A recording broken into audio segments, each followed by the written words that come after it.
Брза помош? Ало? Повелете? Зголемувањето на температурите неделава предизвикало поголем број најавување на телефонот 194 на службата за итна медицинска помош, а со тоа и на бројот на интервенции. Високите температури, особено од петокот наваму, предизвикале најмногу колапси кај граѓаните, но службата интервенирала и за други случаи. Денеска само што ја почнавме смената, имавме 4-5 интервенции на хронично болни што веќе значи имаат болеста, им е влошена состојбата заради промена на времето. Имаше од петокот до денешнава смена 8 сообраќајки, 11 колапси, 3 во алкоолизирана состојба. Еве сега денеска имавме и пациент со епилептичен напад. Хронично болните пациенти да земаат редовно терапија, а ако им се влоши состојбата, да го консултираат матичниот лекар. Ако тој не е достапен, да се јават во брза помош, вели Реджепи.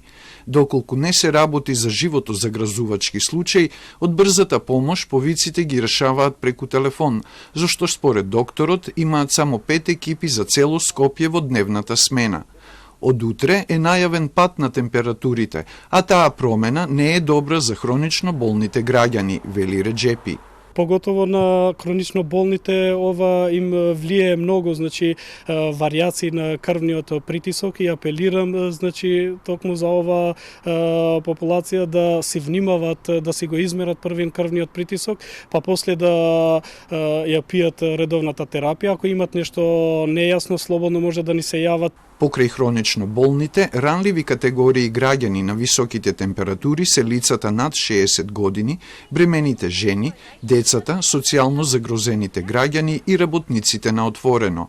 За заштита од топлото време, Институтот за јавно здравје упати препораки. Избегнување на изложување на сонце, вклучително и работа на отворено во периодот од 11 до 17 часот.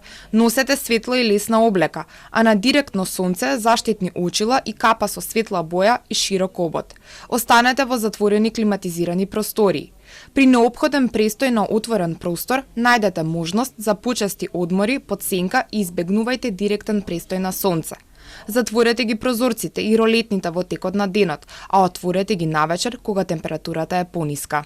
Конзумирање умерена количина храна и избегнување масна и висококалорична, како и храна која содржи поголема количина шеќер, пиење повеќе течности, најдобро е вода, и избегнување алкохол, напивки со кофеин и екстремно студени пијалоци. Ако граѓаните се во паркирано возило, да отворат прозорец за вентилација и да не оставаат никого во затворен автомобил, и да се тушираат по потреба, да ставаат ладни облоги и да ги чуваат нозете во студена вода, велат од Институтот за јавно здравје.